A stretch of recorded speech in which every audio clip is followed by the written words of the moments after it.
আরে এই তো কেমন করে দোলাভাই জানলে আরে যে ওই চুড়াইছে মাথা গরম হয়ে আছে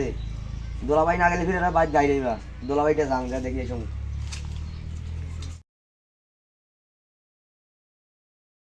না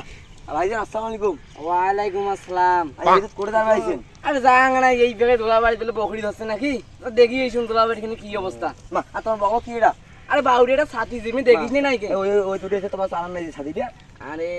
আর তুই বাউরিয়া নাকি রে আরে এই তো ছাতি ছাড়লে এটা ছাতির রং হইবে না একটা ছাতির দাম এখন 450 টাকা। তোমার কি আরে এলে স্যান্ডেল রে ভাই স্যান্ডেল পাদ না দিয়ে আমরা তার গোয়া বগল ধরে বেড়াইছে আরে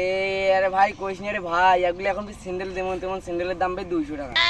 আচ্ছা দোলাবাড়ি শুনছি পাত দাম কেন পাত দিলে স্যান্ডেল খোয়া যাবে না রে বিন্দি সাগার বই জানা ও সাগাই ভাই দেবে হ্যাঁ তা তুই কোনটা যাস আর মুই এনে দোলাভাই থেকে আনু হয় তো যা তুই দোলাবাড়ি যা মুই যাং যাও আরে কিপটা মানুষ হলে এরকম হয় টাকা পয়সা ছাড়া ধরছে এক জোড়া স্যান্ডেল পাত না দিয়ে সাথে আসারে এ হাড়ি দাঁত ধরছে দোলা বাড়ি এই দোল তা মধ্যাহ্ন মুই যাও